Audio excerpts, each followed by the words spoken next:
Hey everyone, how's it going? So today I've got my brand new little headphone. It's called the Microsoft Surface Headphone 2. Now, this is pretty special because it's, of course, one of Microsoft's a few Surface headphones. There was the Surface Headphone OG one, and then there's the little weird one that's like a Star Trek communicator. The in-ear type, and then this one. Now, the reason why I went for this one over the likes of, let's say, Apple AirPod Maximus Deximus or Sony MX4 or Bose 700 or Bose QC or whatever, it's mainly the dial. The dial, I think it's super intuitive. I've had a couple of other noise cancelling headphones before, but they've all been very, very clunky. Using the QC35 with the buttons is just not great. When you have to press the buttons, find the button, figure out which button you're on, it's just not great at all. A lot of them, the left and right marking isn't very clear, so you have no idea if you're wearing it left and right, and so you have no idea if the right button is doing the volume control or the left button is doing the noise cancelling. And they usually have 3 or 4 buttons on each side. So you have to sort of juggling in back and forth and figure out which side is doing what. It is really, really clunky.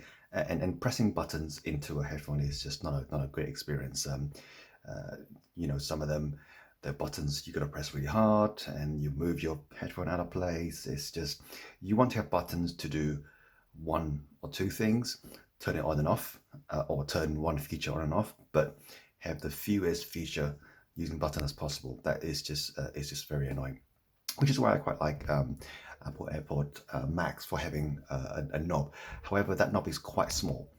It's like a little thing on top, whereas here it's the whole dial rotates back and forth. Now, I will go through this. Just first thing through us is the packaging. It's great. It's Microsoft typical packaging on their more premium products. So it's the same package you get with Surface Book and Surface Pro, and you have a very, very hard case which you can keep as well, and for later on. And and actually, it's just really, really well designed case. I have removed the wrapping, but essentially originally it comes with a film wrapper around. It does say compatible with Windows 10, Android, and iPhone. There is an app for it on various of those operating system, so you don't have to worry about compatibility so much. And also, it is one of the very few that does multi-point connection very, very well, which is critical for nowadays. Everyone's doing voice conferencing and all sorts of things, and you're gonna have your phone on you, and as well as your laptop or desktop or whatever. So you want a way to seamlessly switch between your phone, whether it's an Android or an iPhone, to your MacBook or your computer, your desktop thing, and just basically not having to unpair, repair, disconnect, reconnect. That's the biggest problem I think with Bluetooth. Not so much the sound quality, it's just the connection. Because most headphones rather, only connects with one device at any time. It doesn't have multi-connection point. It doesn't know that there's another device that works well. So that's what I quite like about Samsung.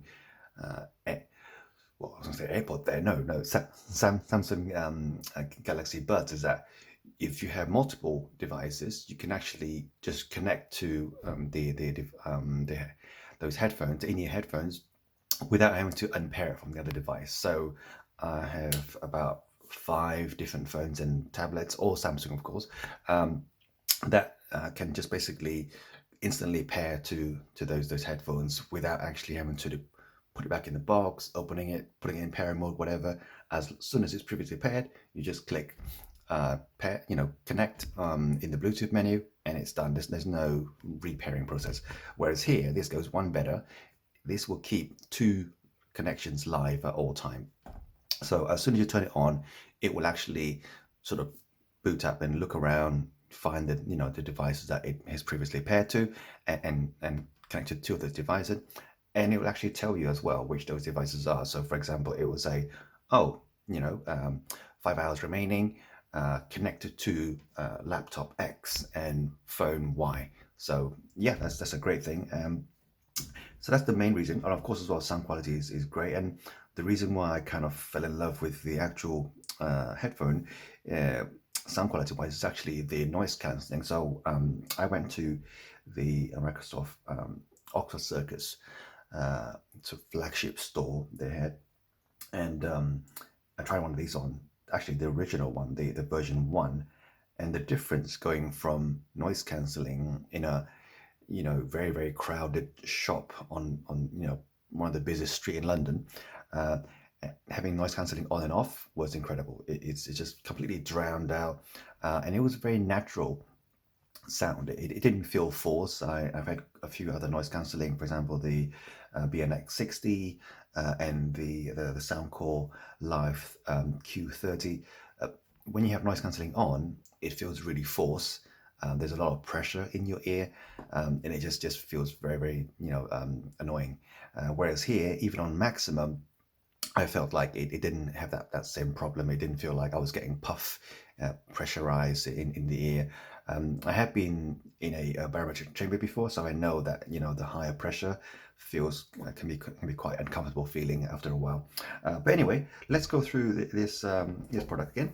So again, once again, packaging, great packaging. Really really well made. The box itself alone must have cost them about $10 at least. I know that because I used to design these boxes. So, and again, very very smooth opening, really smooth. It just slowly droops and drops out at the bottom. Takes literally a minute. Well, not literally a minute, almost more like 30 seconds for it to drop completely from the case. And then you're greeted with this. Now, of course, it comes in black variety. In fact, the original one was the grey color. And I think because a lot of people asked for a black version, Microsoft sort of obliged and released the grey version, the black version, as well as the grey. But personally, I think the grey just looks so much better than black. Everyone's got a black headphone, so what? Yes, it blends in better, but this looks better. So. And of course, when you have 1,000 grey headphones at home, how are you going to know which one is which? So yeah, okay. So on the inside, really really nice. So paper packaging here is actually card paper, and they've even gone as far as actually made the molding with a notch in it where the zip is. That's a lot of attention to detail there, which I really really appreciate. It's great stuff. And yeah, so nice, very heavy duty molded case. Just for comparison, I do have a Soundcore case over here. This one is a bit harder. This one here, you can squish it a bit more. It's not that dissimilar, but I would say this stuff feels a lot more sturdy. This one here, you can squish a bit more. So I feel like this one is just a bit less substantial. Not terrible in any way, but just a little bit less substantial, I would say. Okay, and yeah, nice bit of branding there. I don't think it's metal, so I think it's been stickered on possibly, or silk screen on top the Microsoft Windows kind of symbol in there. It is molded on the back as well. So in terms of packaging, all right, so got a little manual there, I believe. Not much else in there, I think. Yeah, so warranty instructions and manual.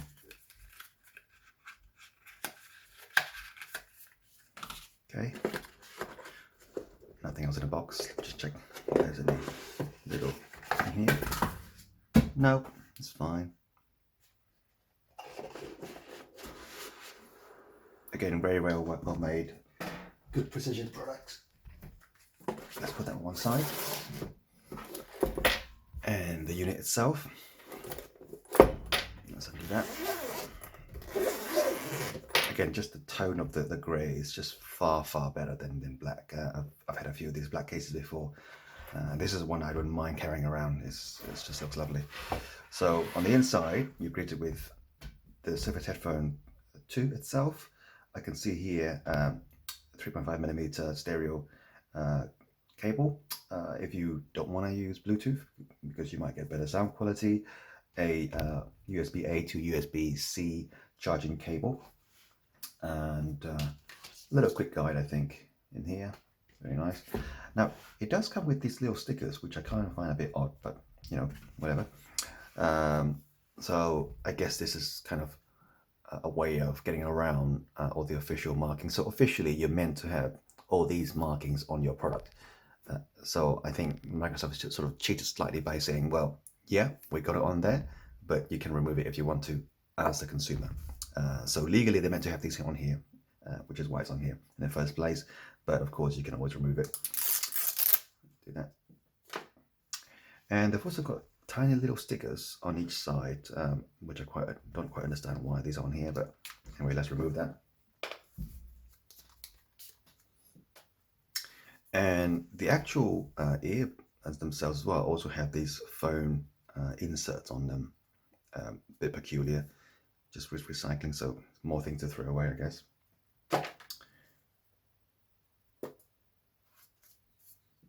Okay, now these do actually detect when you've got them on your ear. So the idea with that is that as soon as you put them on, they know to turn on the noise cancelling, and they know to turn on the sound as well. So if you have a previously played track, you put it on, noise cancelling turns on if it's active, and if there was a sound, if there was a music track previously playing, it will continue to play that track. If you take it off, it will pause the track.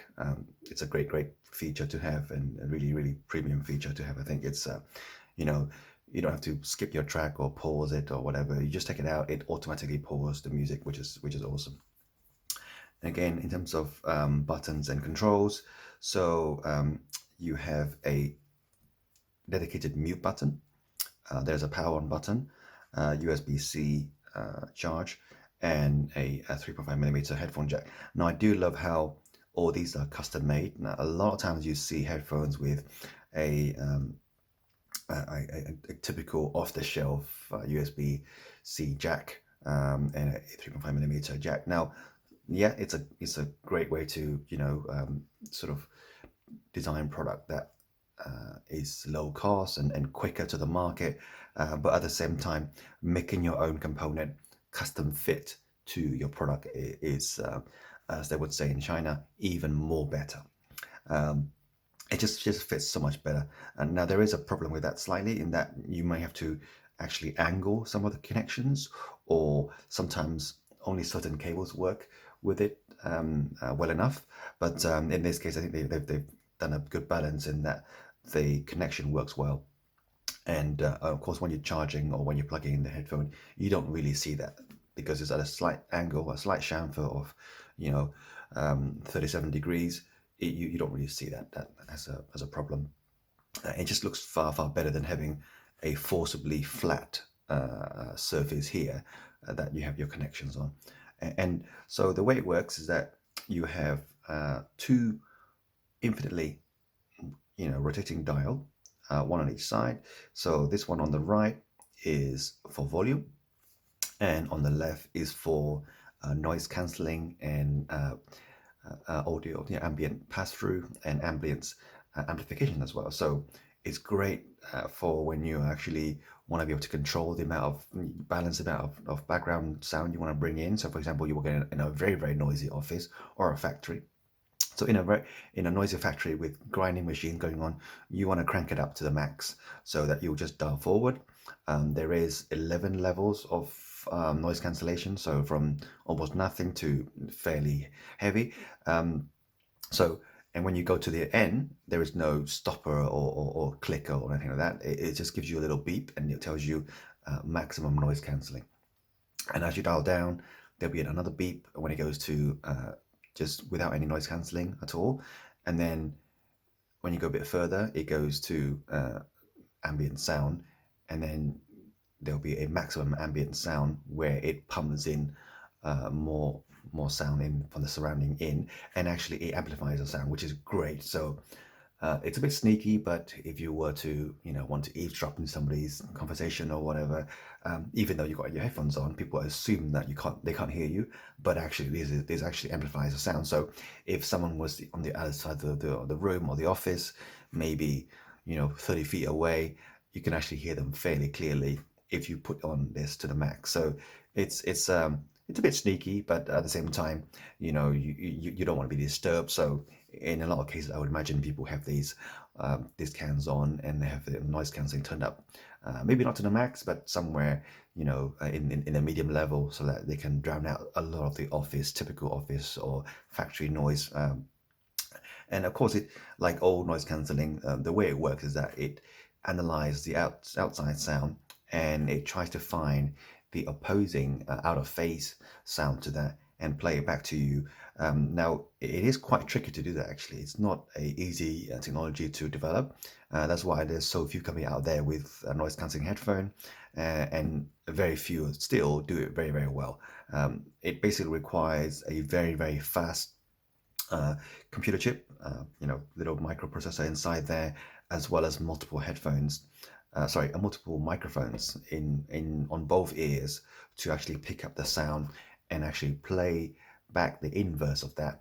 And of course, typically they are tuned towards certain bands of the audible range from 20 hertz to 20 kilohertz.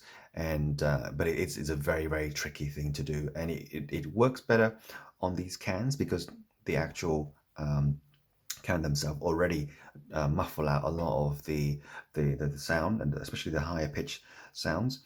But the lower pitch sound is also as well, it needs to be drowned out. And it's a very clever technology behind it. I don't pretend to know how it all works, but I can certainly appreciate the immense technological difficulties behind it. People like some companies like Sony's been trying it for many, many years, and of course as well they are reaping the benefit of that because they've been releasing noise cancelling headphone for at least 15 years now, and it's really paid off in that sense. Um, so in terms of fit and finish, really, really, good look to it. It is not gonna fold completely weirdly in a QC way where you can bend it backwards and sideways. I think if you were to use this, I would use it with the carry case all the time and have it folded flat like this. This is how you would ideally use it. Now, the design-wise, I think it's quite clean. These little parts here, I'm not sure if they are aluminium or plastic with a spray paint silver on it. I believe they are actually plastic, but it could possibly be aluminium. Let me just double check on that one.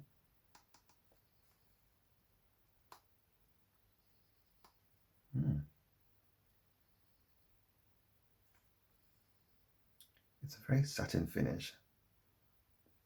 I can't really tell exactly if it's aluminium or not, but I think they may actually be aluminium. These two parts. So yeah, that's a great touch to it. It definitely looks a bit less bulky than, let's say, the Sony ones. I do feel like these are slimmed down in overall volume, so it doesn't look quite as bulky as some of the other cans out there.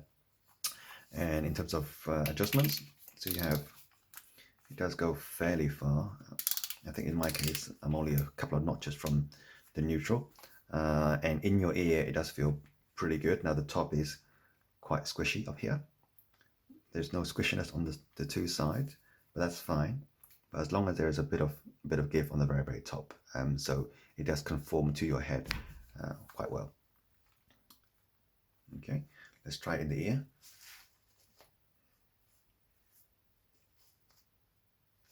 Yeah, really, really good fit.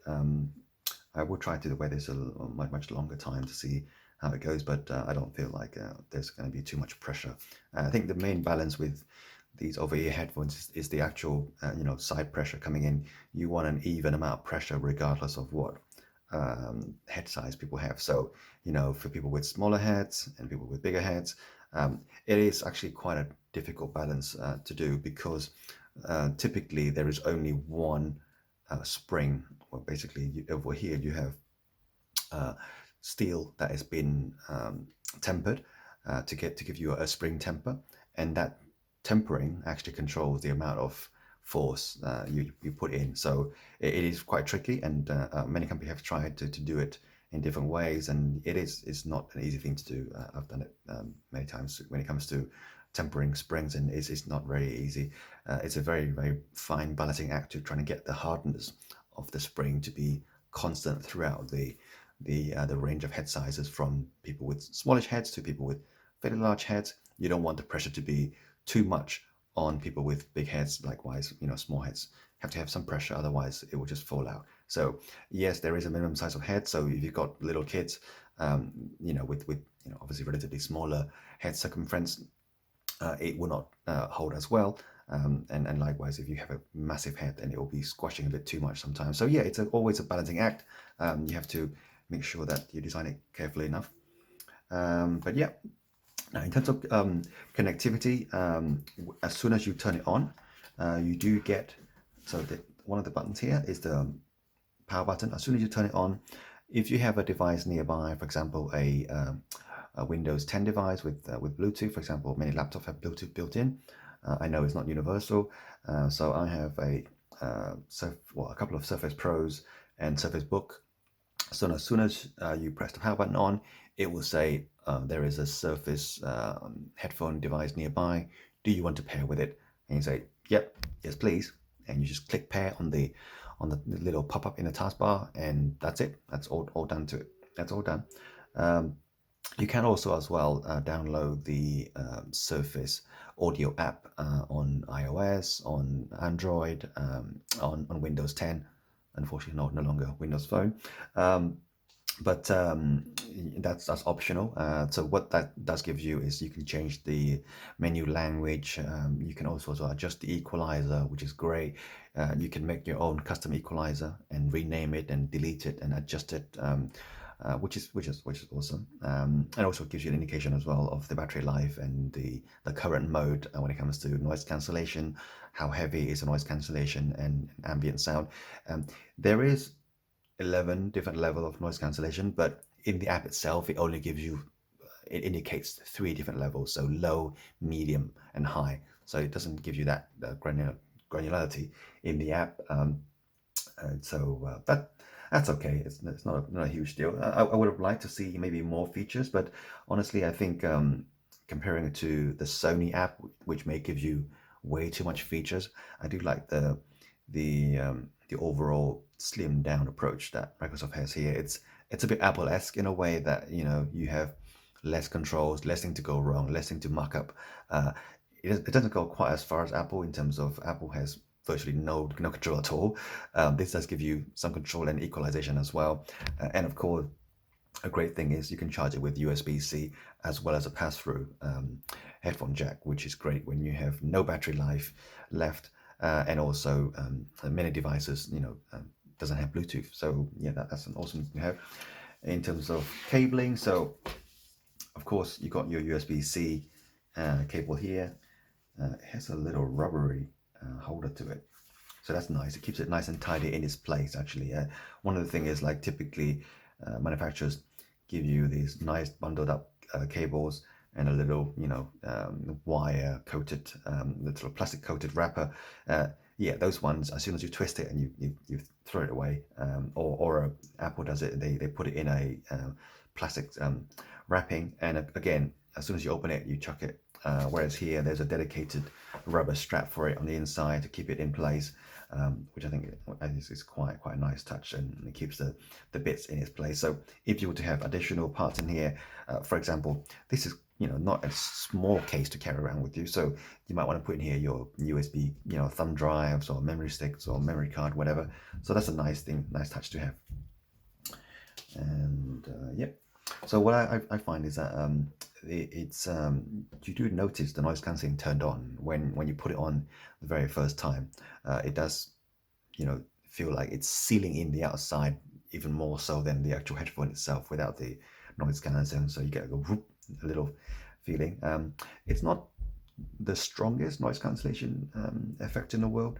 I would say, I do feel like maybe it could even be better. I do still hear some background sound, but that's okay. I think if people wanted to go for the strongest noise cancellation effect ever, I think they know that they will probably go for a Sony MX4 or a Bose I think it's Bose 700 series kind of devices. And I think Apple probably is not too bad either. But I think in terms of a balance of, good noise cancellation, and in particular as well, multi-point sound Bluetooth connection. This I think is a great balance, and of course as well having the more tactile feedback of the volume control, and also noise cancellation, settings without going into the app and pressing low, medium, high in the app. This is far better.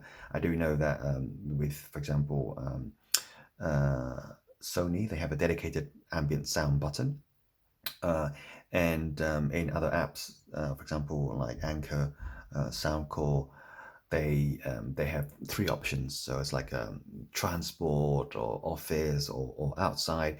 Yeah, you can press that, but who actually go into the app and do that every time? It's quite clunky, and you need to download the app, which is a bit, again, a bit annoying. Whereas here, it's already on your device. You can adjust the level of noise cancelling as you want, and of course, once again, just putting on that emphasis on the analog nature of the dial is just very, very, very tactile. You really, really feel it. It's completely smooth. It's a little bit like the Nest thermostat or the first generation of Alexa Echoes. You could just completely infinitely turn it around. There's no click to it. There is no detent to it. I kind of feel like maybe, coming from that point of view, maybe there should be a detent, like, it should click, but actually that will ruin as well the internal sound whilst you're listening to the music. So I think that's a nice touch to have it, completely smooth, a little bit heavy, so it's not gonna spin around like if you have one of these mice that has an infinitely spinning little ball like the Apple mouse. But so it's a nice balance of, there's a little bit of pressure there, and it's completely smooth. There's no noise to it. There's no sound to it, and there's no stopper. So it does uses an encoder built into it. So it's not like a typical 100 kilo ohm potentiometer that stops at the high end and low end. In here, there's no stop, which means that they use either an optical or a quadrature encoder to give you the measurements of that. They may go all out and actually use a video encoder. So the difference between that is that a potentiometer that will typically you measure the resistance, it will actually wear out over time. A optical quadrature unit is quite clever in that it basically encodes the inside with sort of barcodes, and as you spin this, it actually read through that barcode and give you the actual reading. There's also as well a video encoder, which is like even more crazy. It actually look at the texture of the inside of the ring, and the texture always changes as you turn it fast and slow. So that actually gives you a reading of where you're turning it to. Yeah. So that's even like next level thing that I believe Nest uses that technology, but it does require more power.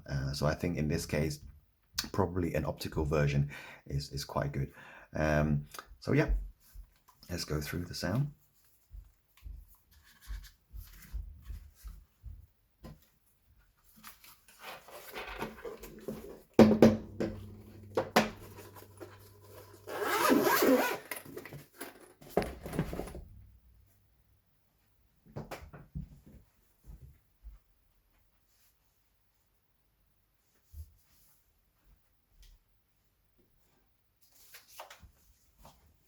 Right, let's try it out with a Surface Pro.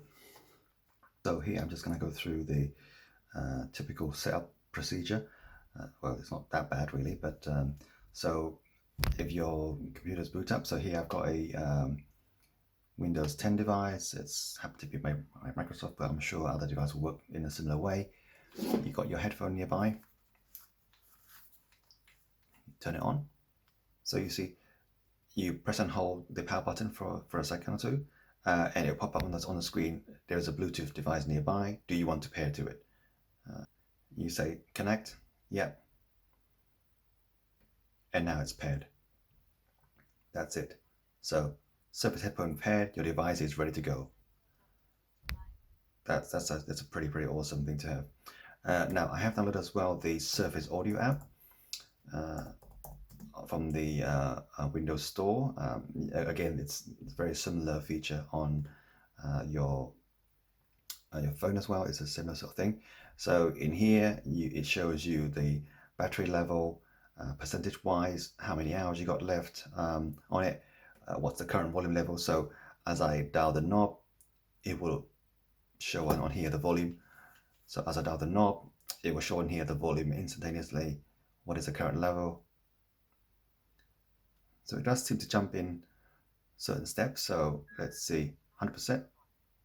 So one little knob dial turn is 7%, 6%, 7%, 7%.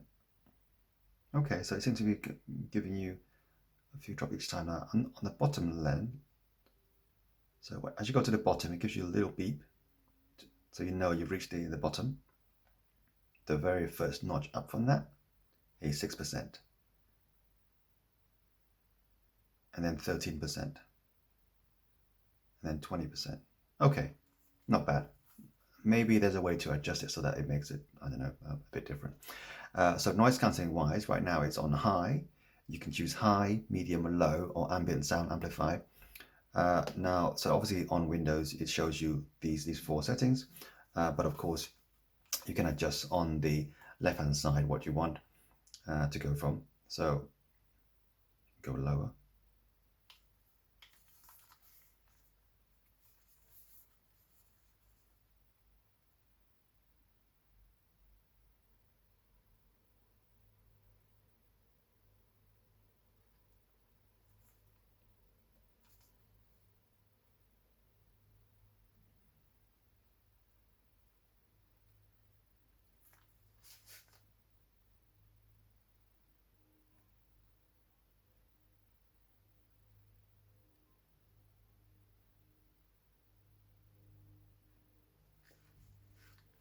So you get a little voice notification saying maximum noise cancellation and pass-through sound, but it seems that if you're not wearing a headphone, when you turn the knob for noise cancellation, it doesn't do anything.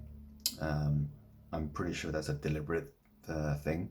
I think the noise cancelling actually doesn't turn on until you put your headphones on your head, which is I think is a sort of battery saving measure, which is fine. I'm okay with that. I would like to know that what is the current mode is on, but I guess that's a feature that they don't want to put in there. You can also rename the device. So if you have multiple headphones from different brands, you can say what it is. Equalizer, kind of nice. So this is quite good.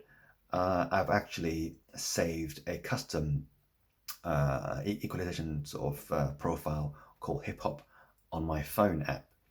So it's actually showing it here as well, which is awesome. Which means that the equalizer profile actually is saved on the device rather than on on the headphone itself rather than on the app, which is quite a nice feature. That means that there is you can have multiple profiles and it carries with you where you go rather than the other way around, that you have to have different pairing and different like cloud saving feature, which is kind of useless. So again, classical, jazz, pop, rock. So these four are the standard one, the default ones. My one is hip hop because I want to listen to quite a lot of hip hop music. Next up, you've got controls. So there is additional touch control as well. So one tap is to pause. Double tap is to skip to the next song. Triple tap is to actually play the previous song. When you're getting phone calls, if you press and hold, it actually reject the call. So that's a nice thing if you don't want to listen to voice calls. You can also have as well the voice prompt. So it tells you the battery life, what is the current volume, what is the current noise cancellation, that kind of thing. You can always turn it off if you don't want to. And touch control, some people find the touch control to be, I don't know, distracting. Maybe they're constantly adjusting their headphone too much. There's ways that it can affect that. So it's nice to have the option to turn that off. I personally leave it on because I want to be able to control the track I'm playing. So I leave it on. I do see people complaining that the touch area on the control isn't as big as they can. I do get that. I think the touch area is probably around the middle half or middle third of this circle on each side. So yes, it would be nice if it was slightly wider, but I do believe there are some technical issues with that, so you can't make it completely the whole surface to be that, because I have designed touch capacitive sensors before, and there are limitations. But yes, it would be nice perhaps in the next version that they made the touch sensitive area a lot wider than it is now, which I think is around this area, which is okay.